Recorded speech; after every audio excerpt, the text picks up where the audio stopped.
Hatem. Welcome everyone. Oh, here she is. Here's Eva. Welcome everyone. Thank you for joining us today. We're very excited to have you and to discuss this very important topic. Just give us a couple of minutes. We're waiting for more people to join and our speakers, and then we will begin.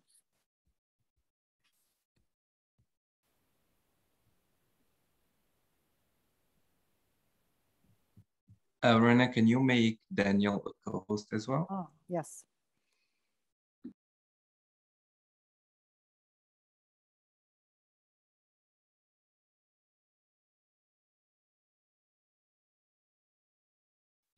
Hello, Deepa. Nice to see you. Hello. Yeah, and we want everybody to jump in from the audience as we go forward with comments, suggestions, and yeah. I never have comments, Rana. You know me. I'm very shy. Good to see you all.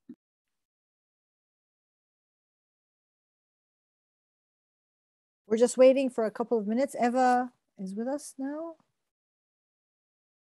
Not yet.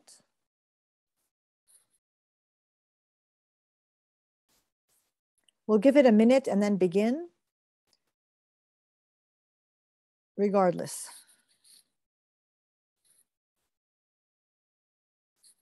I suggest that we begin because we're going to introduce people. That takes a few minutes, and then hopefully Eva will join and Hatem, and we'll get going. So let's start. Perfect. We can start with the first slide. You can introduce the speakers and then we can go to the video. So yes.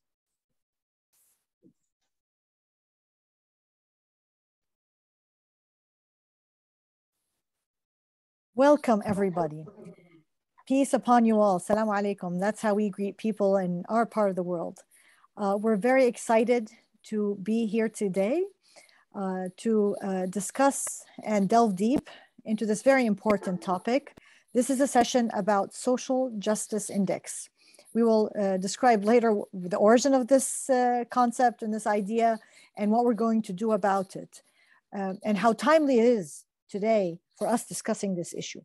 But first, let's showcase the Catalyst 2030 Catalyzing Change Week video to get you all inspired and excited. Over to you, Ziad.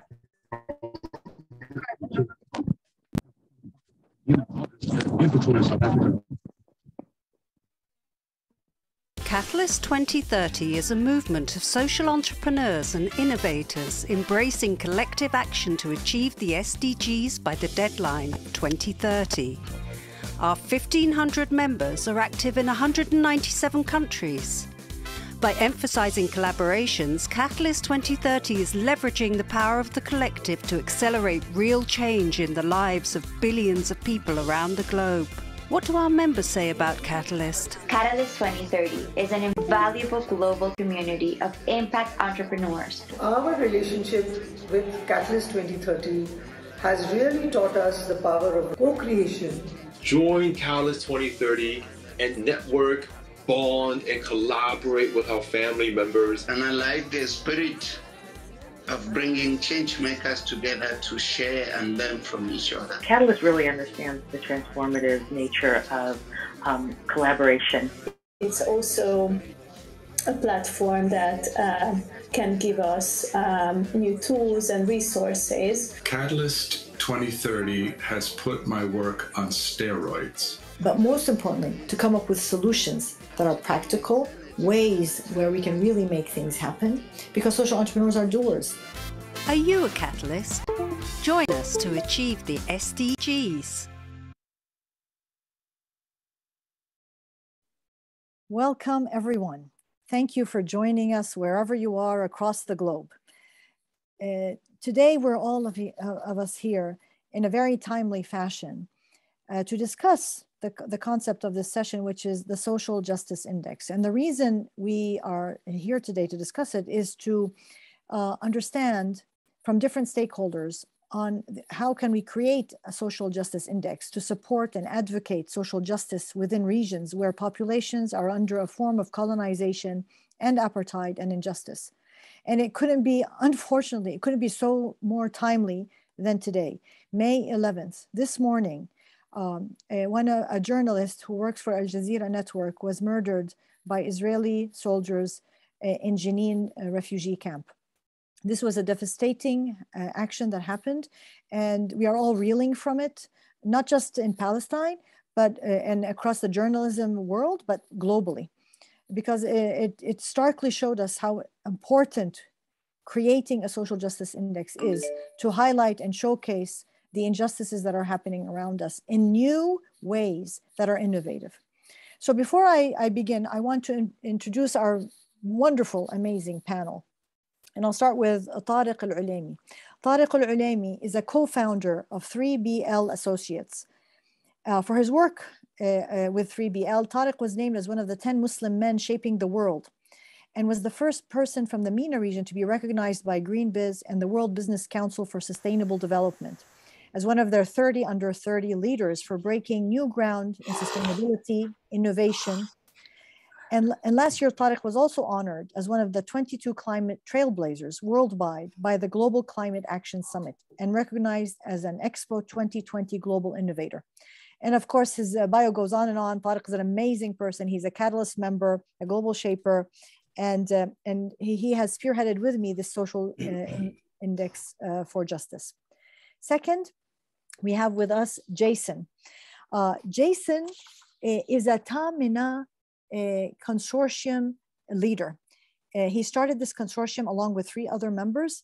And this is a consortium that addresses supporting people and landowners that want to take ownership of their present and future sovereignty, in turn building an intergenerational design to help the health and balance of land and their people that want to build a future that everyone can embrace. Jason is based in New Zealand, and he is a Catalyst member and a staunch supporter of having equal voices and equal presence at the table. Next, we have Professor Hatem Bazian, who is with us today. Yes. Hatem Bazian is a co-founder and professor of Islamic law and theology at Zaytuna College. He's also a professor at the departments of Near Eastern and Asian American and Asian Diaspora Studies at the University of California, Berkeley. He was also an adjunct professor of law at Boalt Hall School of Law at the University of California, Berkeley. He is also the founder at Berkeley of the Islamophobia Research and Documentation Project at the Center for Race and Gender, which is a research unit dedicated to the systemic study of othering Islam and Muslims. And again, Professor Bazian has a long biography describing his many accomplishments and roles within the world of academia and society. Next, we have with us, I hope she's with us, has Eva been able to join us? Regardless, I will introduce her and hopefully she will be able to join us later. We have with also on our panel, Eva Mars, let me make sure I pronounce this right, Marzewiski, who is a lawyer in Ontario since 1975. She's a litigator, an arbitrator, mediator, a teacher, a trainer. And in 2003, she founded Peace Builders International Canada and is now on the Peace Builders Board of Director. Her work with Indigenous leaders and circles and for establishing the Restorative Youth Circles program, and she is Toronto's first court-annexed Restorative Justice Youth Diversion program, and was awarded the Law Society Medal and the YMCA Peace Medallion in 2006. And again, Eva has a long list of accolades and awards that we're very proud that she is with us. She will be joining us in about 15 minutes, so, but that's okay. She will join us and add her own input into the discussion. So why are we here today? This is so relevant because of what has happened this morning. As we said, Shireen Abu Akleh, who is a journalist from Al Jazeera Network, was murdered by Israeli forces earlier this morning because she is talking about the truth and showing what's happening on the ground to the world. And hence, what we want to do here as a beginning of this session, which is the beginning of a journey, of a process that will continue to evolve, because this is what humans are all about, is to develop a framework or measurement tool for social justice within organizations at the intersection of the Sustainable Development Goals and rooted in a systems thinking and transformative approach oriented towards long-term change. And And that's why we want to call it the Catalyst 2030 Social Justice Framework or Index. The origin of this, let's say this project or this goal actually started because of our conversations in the Catalyst 23 MENA region chapter. It started with me and Tariq, and we were discussing all the injustices that were happening in Palestine. And we had many closed door conversations, bringing together social innovators, activists, conveners, and young change makers. And we wanted to explore what can Catalyst 2030 bring that would add value to the table of global solidarity with different cases of injustice around the world. And in particular, we were starting with Palestine as an example. And in what ways can Catalyst 2030 support the work of innovators and movements in this space addressing root causes? Again, we're thinking of systems change, not just bandages. And we don't want to do things as they are being done. We want to bring something new to the table. And how can Catalyst 2030 support dominant culture shifts towards equity in this space? Within this context, it was recognized that ending the occupation in Palestine, because that's the example we want to start with, is the single most important factor in enabling Palestinians to chart a successful course to the Sustainable Development Goals. While under occupation, Palestine will continue to have highly restricted control over all levers of development, and as long as it remains the occupying power, the ultimate accountability for Palestinians' ability or failure to reach the global goals articulated in the 2030 Agenda for Sustainable Development remains with the government of Israel. It was also recognized that to achieve the SDGs in Palestine, social and environmental justice should prevail. Systemic oppression and apartheid must be addressed directly in all systems transformative efforts. So from this origin and this history, we wanted to explore a number of things. And most importantly, can we develop a social justice index to highlight the injustices that are currently not highlighted? The majority of existing frameworks and tools related to identifying social injustice do not take into account systems thinking and transformative approaches, nor do they showcase the injustices happening on the ground. And unfortunately, many member organizations, whether in Catalyst or otherwise, are unable or not well suited to be responsive to such social justice issues due to their mandates, apolitical nature, and structure. However, Catalyst is unique with its focus on systems thinking and getting from crisis to systems change. We cannot ignore root causes, such as in the case of Palestine, apartheid, and settler colonialization. And what is unique in Catalyst 2030 is that it engages governments when it needs to, and it confronts reality and addresses root causes and systems thinking where systems change is required. So in this spirit, we want to address two issues based on the values that we all hold, which is supporting consciousness and cultural shifts. Societies would and should orient to a different set of values and behaviors that include peace and justice supported by law, and listening as well as talking, and power shifts in favor of traditionally marginalized populations. And second, developing and using systems change tools in a collective action to enable and continued development, training, and use of systems change tools. So this is a background of why we're holding this session, why we want to go forward in creating this social justice index, and why we need you. Our different panelist speakers will help us in shaping or giving us feedback on this, and our audience as well. So please post in the chat if you have questions, comments, critiques, and we will try to address them within the hour that we have. I am going to start the discussion by going around our panelists and asking different questions. And please feel free to jump in. This is a conversation. We're all here to learn and to do something good to alleviate injustice around the world. So my first question is, what do we mean by social justice? So that's the first one. And I'd love to hear from everyone. Let's start with Tariq. Please go ahead and then we'll go around. Yeah, thank you so much, Rana, for the introduction, for the context, and also deepest condolences to Shireen's family and to all who are affected by her loss today. It's one of deep mourning for us all. And it's a story that is one that we hear far too often, that we feel far too often, that we experience in the world. And maybe to add to what you shared in terms of a little bit of the global picture as well, we know that with respect to the SDGs, the global development community uses a variety of socio-ecological indices, but many of them are very reductionist definitions of development.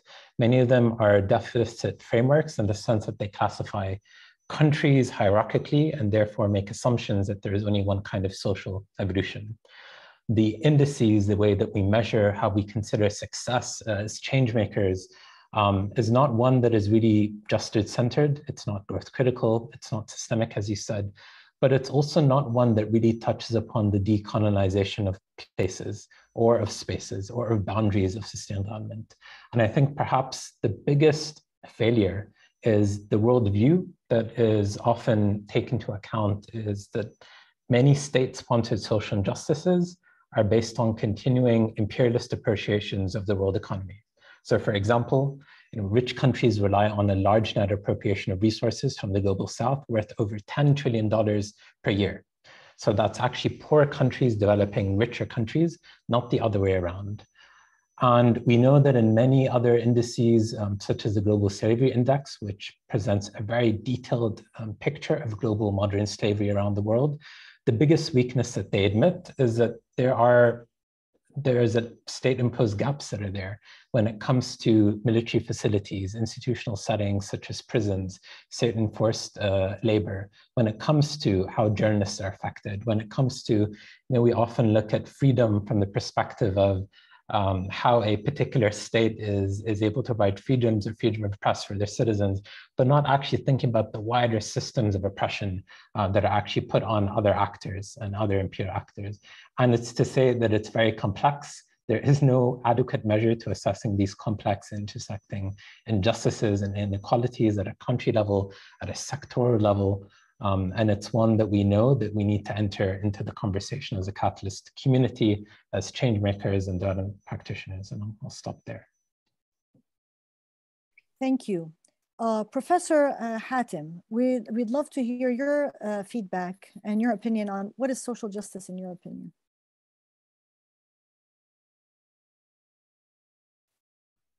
First, thank you for having me, and really a pleasure to see everyone on such a sad morning of the assassination of Shireen Abu Akleh in Jenin.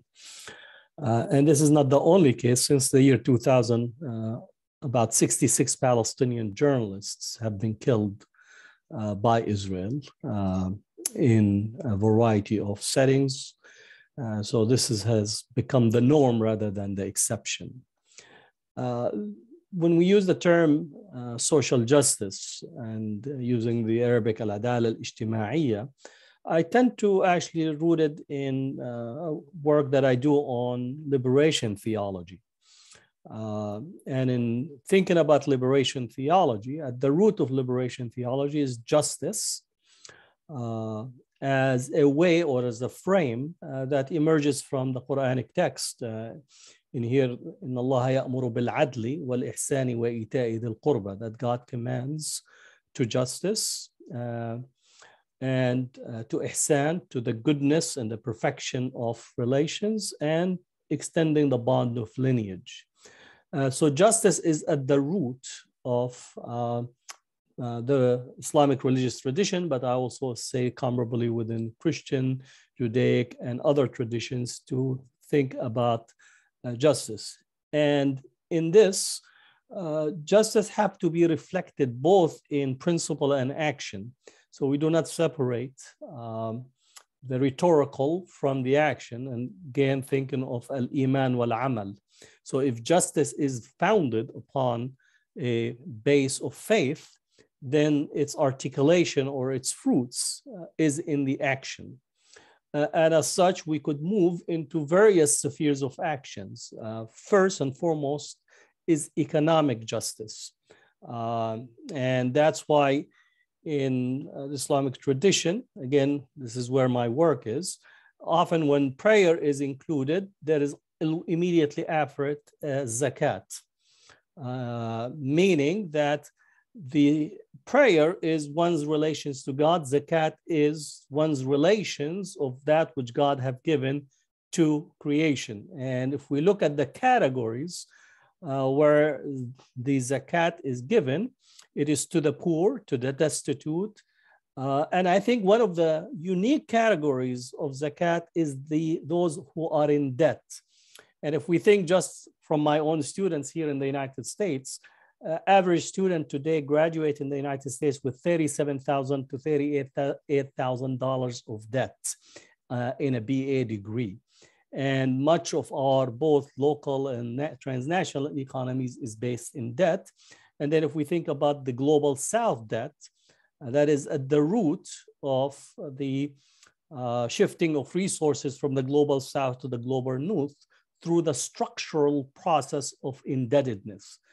These are schemes of investment where we actually, the indebtedness in the global South, the poverty, the misery, the complete destitution is made as a scheme of guaranteed profits and resources. So economic justice is at the foundation if in relations to liberation theology. Then we could speak about freedom, which often tends to be ignored as it relates to the concept of justice.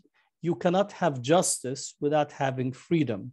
And I think if we think about the Palestinians today, or previously our brothers in South Africa, or the many across the world that are lacking basic freedom. Freedom is an ingredient in economic activity, an ingredient in social activity, ingredients in education, ingredients in every aspect of the society in there as a way for us how to articulate the concept of justice.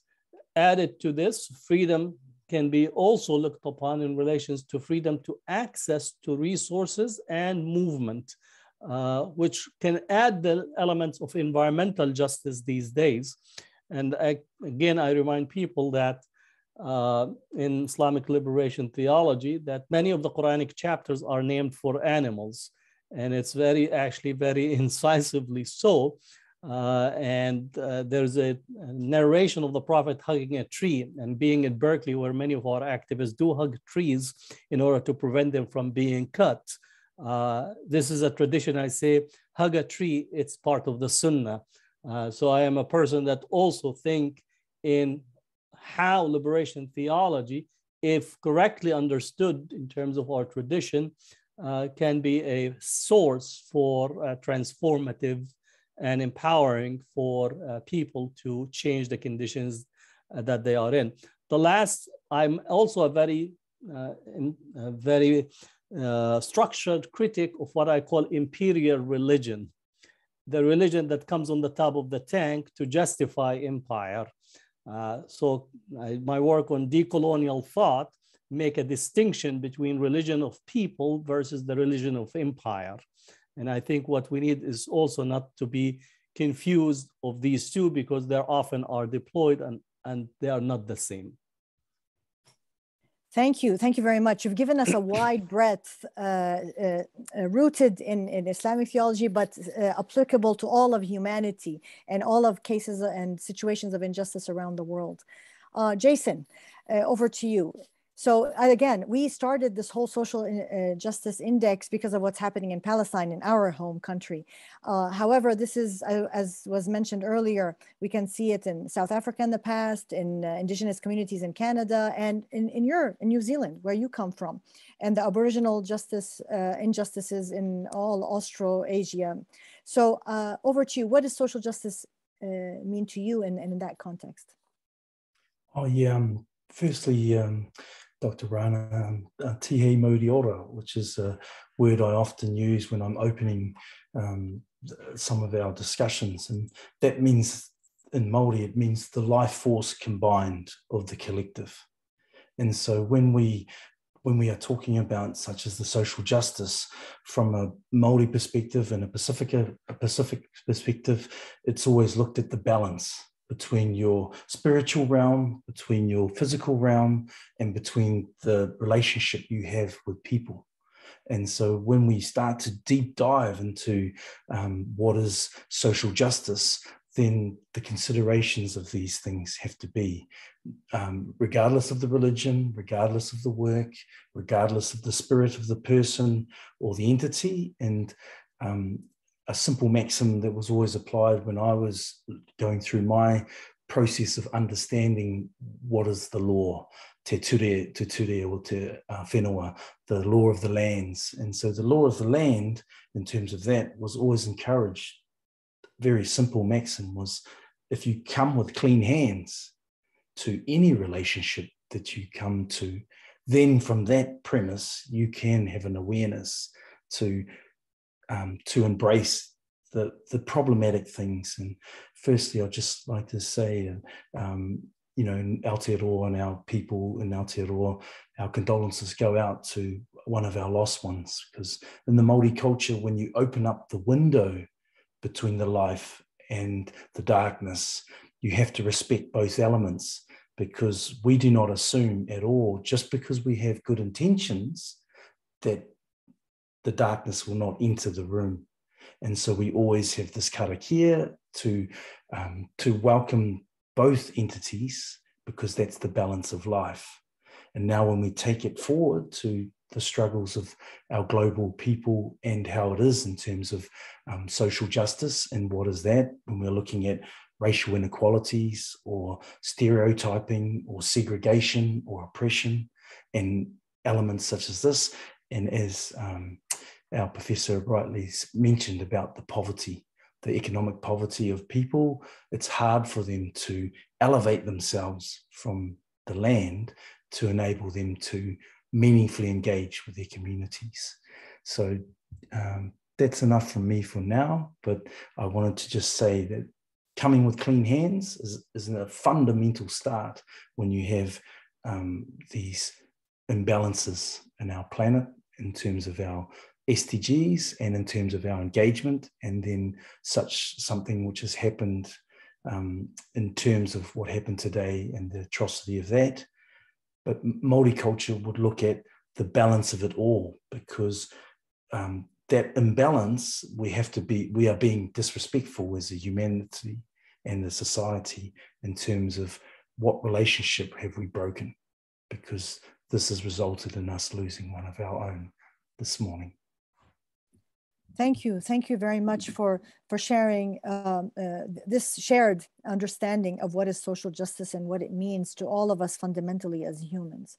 Now, I'm going to move to the next part or round of discussion, which is, and this is where what we want to do is something different. We've been talking about social justice all over the world globally in different situations and historically.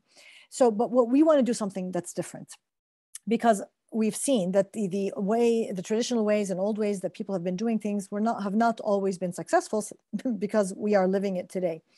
And so being part of this network of trying to achieve the Sustainable Development Goals in time, we thought this could be a new approach of using that as a leverage to showcase the inequalities, the injustices, and use it as an entry point very smartly, and kind of compare it to how the global climate change people were advocating, and all the big private sector was against them, but they smartly were able to showcase the reality in a different way. So how can we learn from different cases that are not about apartheid, but similar situations to propose a new way forward? So my question to you all is, since now we kind of have a collective understanding of what is social justice, is what does it take to measure social justice?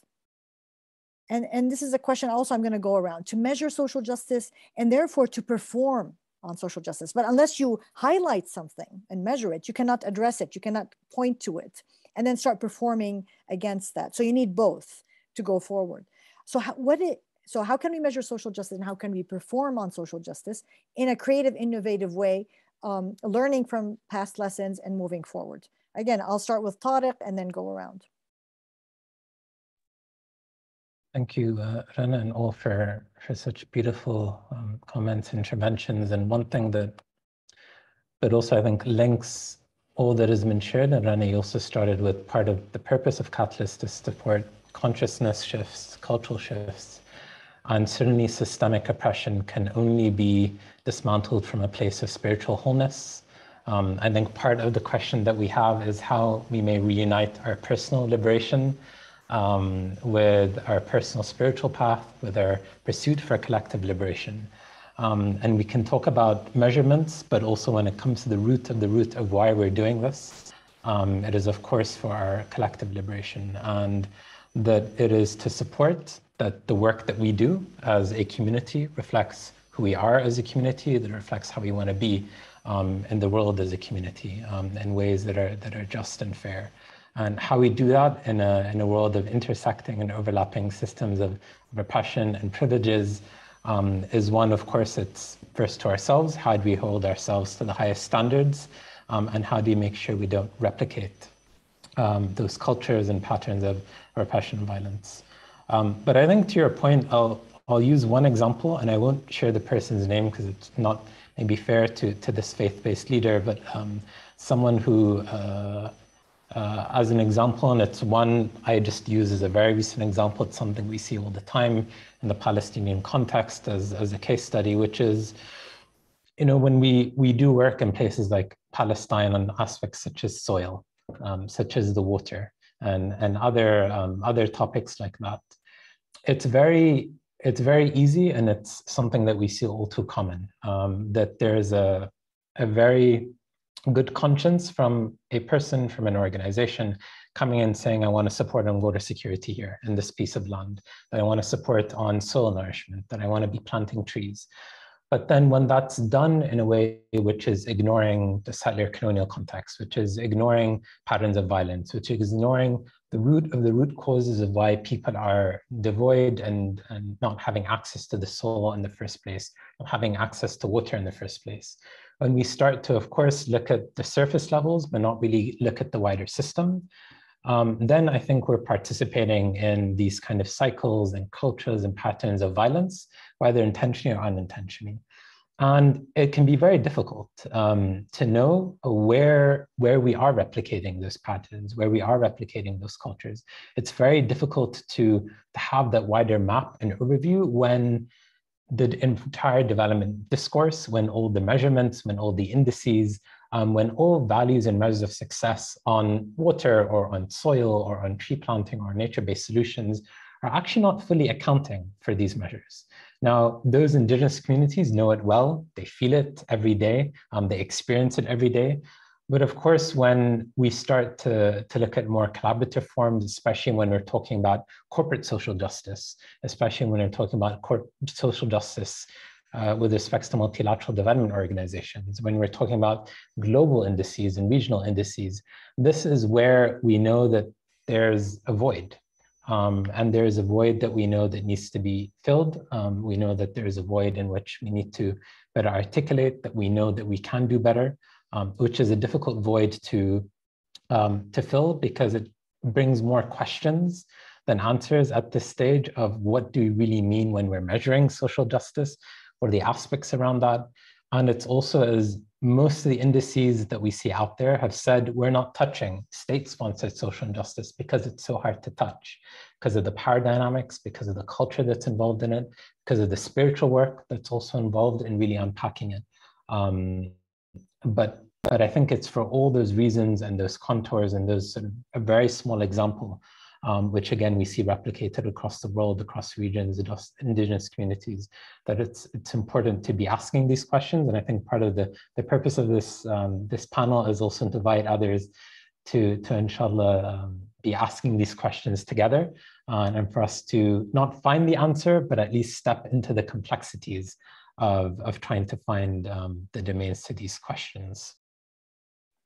Thank you. Thank you very much, Tariq. You highlighted one of the objectives of this session, and is to be able to have a space to ask those questions and be uncomfortable and find a way out of them by producing even more questions.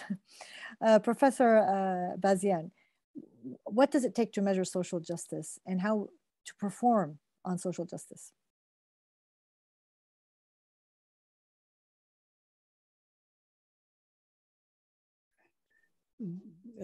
Building up on my earlier comments, the prophetic statement that the people are partners in three things: food, water, and energy. And In this sense, these are fundamentals to human life. Water is the source of all life. And increasingly, people don't have water because of the structural pollution that the past maybe 200 plus years, if not 500 years of colonization, settler colonization, complete disfigurement of our land and space, that we end up not having enough water. And many of the countries that we're speaking about are experiencing these massive fires, which in essence, the earth are telling us that you are just committing a crime against the well-being of all of humanity. So in this sense, if I would like to present an index, I would actually reverse what the IMF and the World Bank have in relation to what the structural adjustment programs.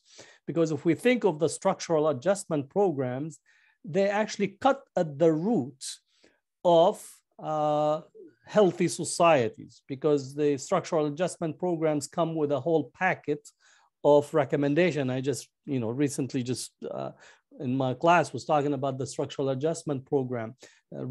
They eliminate the social net that is at the foundation of the society. So if I would look at index, I would look at housing as a fundamental human rights, food, a fundamental human rights, access to water, fundamental human rights, the right to energy, fundamental rights, considering right now with all the inflation that is directly as an outcome of the energy resources that is not only present in the OPEC countries, but is controlled by the major oil companies. I think our life had more been dominated by Chevron and Shell rather than any of the other countries. So how we speak about energy and who has the right to energy and access to these resources, healthcare, education, and the right to mobility. For me, these are the fundamental measurement sticks. And if we think of the structural adjustment programs, they actually all target these while increasing military expenditures. The world has spent $1.72 trillion rise per year, and the United States has 56% of the market in selling death machines. So for me, that's how we should index what is a social justice index and what are the elements that we need to test to say whether we have a healthy society or not. And lastly, increasingly in the United States, we say we are a poor country that has many rich people living in it, right? Because the same criteria could also be applied in here. Here in the city of Berkeley, we have close to 3,000 homeless. This is people who have no housing whatsoever, while we spend almost $8 trillion on war in the past 20 years. So again, these are part of how we should look at a social justice index. Thank you. Thank you for highlighting the fundamentals that are related to the Sustainable Development Goals and how that ties into the social justice in a very important and relevant way. Jason, could you tell us what do you think does it take to measure social justice and to perform on social justice? Yeah, thank you, Dr. Rana. And in terms of measuring it from a perspective of our Indigenous communities, the hauora we say, and translated it says health in English, but hauora is more than just when you're sick, you take a tablet. When you're not feeling well, it's the whole relationship that you have with your community, with the aspects you want to develop. And now when we're looking at these, this social index variables and how they can contribute to it, that fundamental core thing of in every different region and place, what is your hauora? How healthy are you really? When you do look past the superficial things in life that are there, and people are educated to think that I have to be the best bean counter in the world to be meaningful in this place of standing that we are in our planet. And then they get to 30, 40, 50 years old and realize that what they've been educated in doesn't help them for their true holistic and meaningful health. Now, in terms of the social justice, in terms of those things, being able to, how do you eradicate poverty meaningfully in different regions?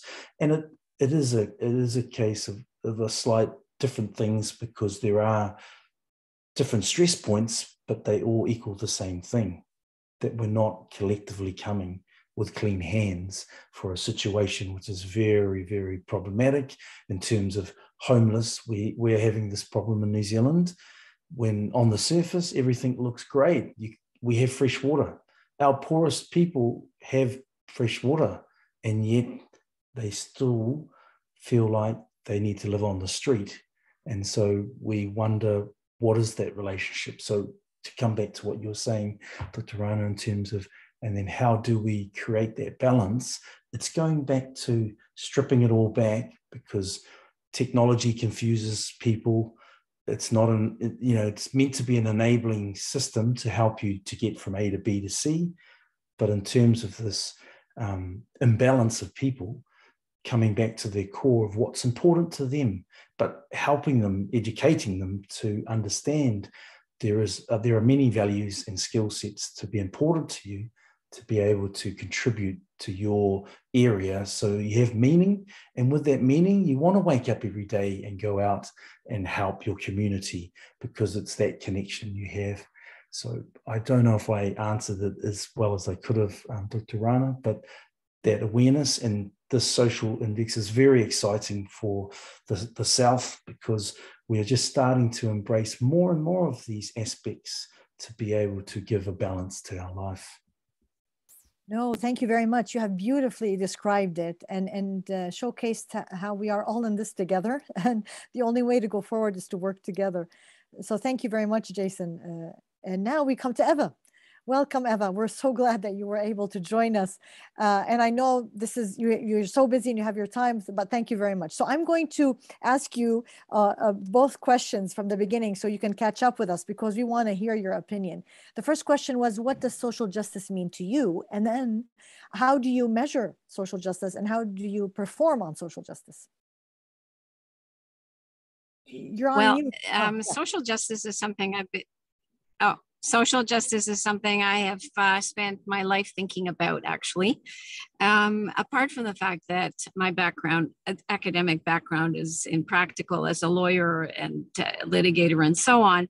But really, for me, the starting point is basic human dignity and self-respect, and access to whatever resources are required in order to enable a human being to feel that way. So when I walk by a homeless person, or look at the news, or realize that some of the richest people on the planet are living right next door to people who are living in permanent encampments, none of those situations are in any way personally or ethically justifiable.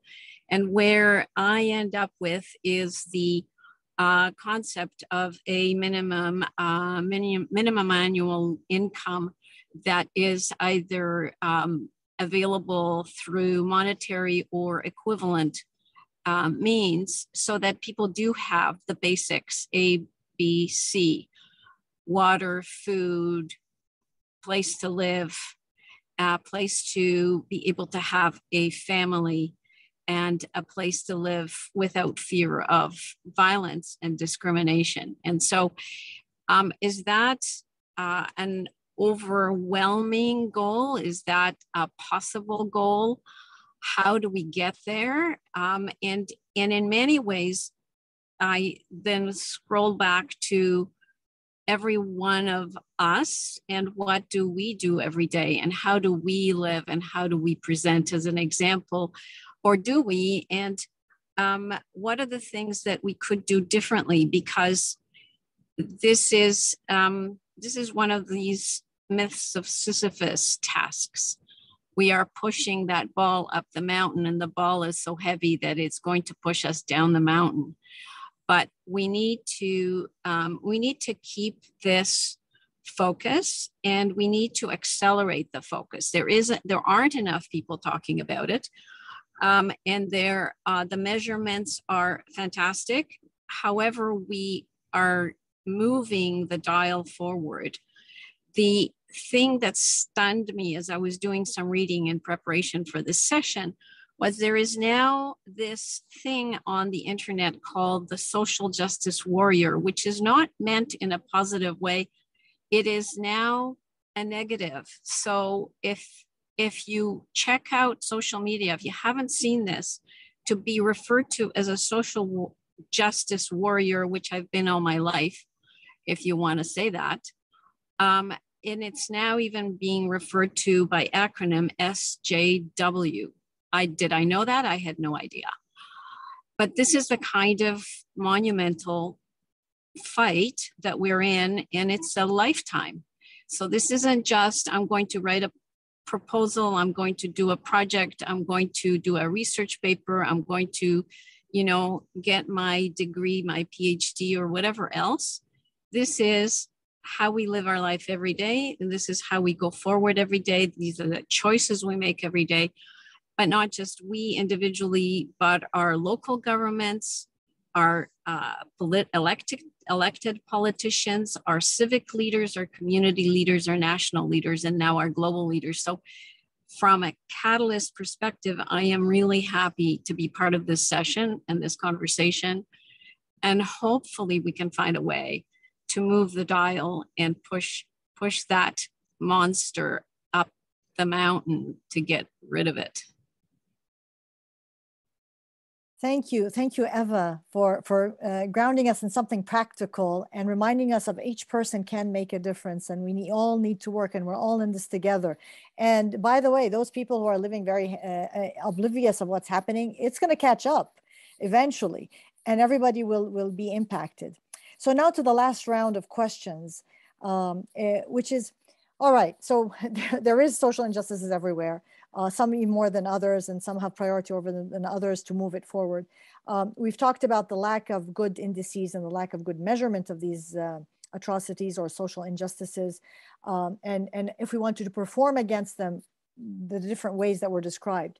My question to you is, I like after leaving a session to have something doable, something to do after I go home, and not just to feel bad or good, but something actionable. So my question to all the panelists is, what can we do that is different and doable, that will inch that dial forward, but that's different, because we know the old ways are not working. So we have to be creative and innovative. So how do we do that? What do you think? And maybe from that, to end each one of you, because of the time, with a small recommendation that we can go home and actually go and do something. And I'm going to start with you, Tariq, and then go around. Thank you so much. Now, I'll take a data feminism approach, which says that it's not enough that our indices, our data, our research unmasks and exposes inequalities. That's important, but it's more important that it commits to writing and balancing the distribution of power, that it's the actual work which is more important. And this kind of approach requires that we value multiple forms of knowledge, as people, as living, feeling beings in their wider experiences, and an invitation of what to act and how to do if you're not a Catalyst member yet to join. But more specifically, this is an invitation to deepen in this discussion, to help define the contours of what an index, what a different form as well of measurement of capturing these inequalities are, not for the sake of doing so, but really to commit to writing and balancing the distribution of power for your own work, for your own communities, and also for those change makers, networks, and organizations that are a wider Catalyst community. Thank you, Tariq. That's amazing advice. Jason. I'll follow on from Tariq. Thanks very much. In terms of that, to just simplistically working on your habits, so that in these aspects that you can go to research your local region where you are and have a look at it and see what troubles are, and by you just walking into a room to say, I come with clean hands and I want to try to help that system, because if you look at the totality of it, often it can be overwhelming for people to think, I can't make a difference. But when you do just work on one or two of your own habits to be able to apply in your local community, then you can really make a difference for yourself, for your process, and for the community you serve. Thank you, Jason. Professor Hatem. I would still put heavy emphasis on education, and any project and any effort should be founded upon education, but decolonial education. So I would not try to replicate the global North educational infrastructure that commodifies education and makes it a tool for further social injustice. So find an educational enterprise, finds an educational outfit that could actually be an agent of transformation. The second element that I would actually ask people to insist upon, I am for calling for forgiveness of the Global South debt, because that is the chain that has been built over the past, you could say 50 years, that continues to reproduce massive levels of social injustice. And it's also at the root of the post-colonial refugee migration pipeline that now we have 86 million people on the move, if not more. And so without this debt forgiveness program and erasure, we are still using the same colonial economies to strangle post-colonial states and lead to structural inequality at every turn of the economy. That is something that I think we should insist. And I know some people say, well, that is irresponsible. If thievery, pillaging, and taking resources from the Global South has been deemed irresponsible, we would not be here. So we're having almost 400 or 500 years of structural irresponsibility. At this point, I'm just like irresponsibly. And I think what we need is to structurally reverse it, because the poorest of the world are enriching the global North on a regular daily basis. Thank you, Professor Hatem. Eva. You're on mute, Eva. Oh, sorry. I love this last suggestion, the forgiveness of the debt that's owed to the North, because I think that's a very practical and very specific solution.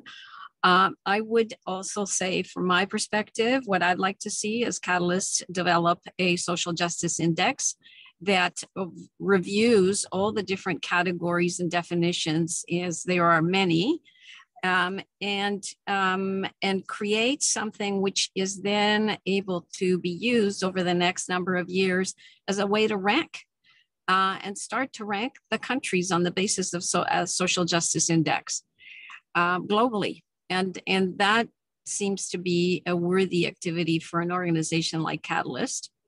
Be happy to participate in working on that project if it doesn't exist so far. Thank you, Eva, and thank you, Hatem and Jason and Tariq and all the audience. Actually, we couldn't have ended on a more appropriate call, Eva, because this is exactly what we want to do as a task force, as a working group within Catalyst, but inviting all and everyone who is interested and wants to support creating a doable tool that we can use and show to the world, whether we're talking with private or talking to governments or talking to multilateral and bilateral organizations, or to offer something for the people on the ground to showcase the world, is a social justice index, taking into consideration all the lackings and gaps of the other indices that cover up and don't show, and develop it. It's not going to be the only, iterate and develop it and keep working on it, and then using it in different situations, and starting with Palestine to showcase what's happening on the ground there, and then moving and in parallel in different places and populations around the world. And hopefully, I'm an optimist that slowly and hopefully we will make a difference in the world, because again, it's about the people. The people have to, at the end, we are the ones who have to make a difference, and we are the ones that have to change by having a collective voice. So I invite you to be part of Catalyst so that we can work together, collaborate, and become a strong voice that's being heard. It's changing. And also to everyone, it's about starting small. So if we all go home now and think, what can I do? How can I participate? How can I at least share a voice, make a tweet, and to showcase the injustices happening, and to think creatively with our students, with our family members, with our wider society, then hopefully in one day we will meet together and say, at least we've resolved some of these issues, and we will keep working together moving forward. So thank you all. Thank you for our wonderful panelists. Thank you for all our audience for joining. And thank you for all the Catalyst and We Love Reading team behind the scenes who have been making this happen. Please apply to be members. In the chat, we have all your the connections and the links. And you can reach out to us, even if you don't want to be a member, reach out to us so that we can work together. We've been looking at all the comments and questions in the chat. Thank you very much for those. However, we haven't been able to address them all, but this is, as Tariq said, we're not going to answer the questions. We're going to produce even more questions, and we are going to have the courage to face those questions, unpack them, look them in the face, and move forward. Thank you very much, and have a great evening, everyone. Thank you. Salam. Assalamu alaikum. Peace upon you all. Amen.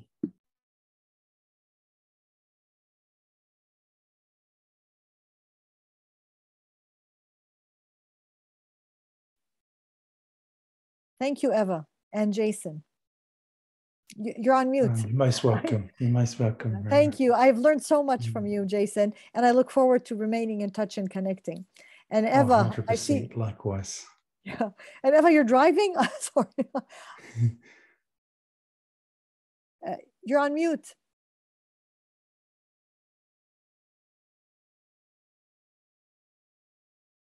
You can unmute yourself. Yeah, there you go. So I was, yes, you can delete me or X me out. I was parked. And when I started looking at the comments, because I've been on my cell phone, now I can't find the screen to get back to the call to be able to get off. So, okay. So thank you. Great You're session. Welcome. Yeah, we'll stay in touch. Session. Take care. Yes. Yes. We'll talk later. Okay. All right. Oh, there you go. Okay. Bye. Bye-bye. Bye. Thank you. Thank you, Danielle, and thank you, Marwa, for organizing and helping putting all this in place. So we have people in the waiting room? Yeah, I just put the people in the waiting room who weren't leaving in case you wanted to do a debrief or something after.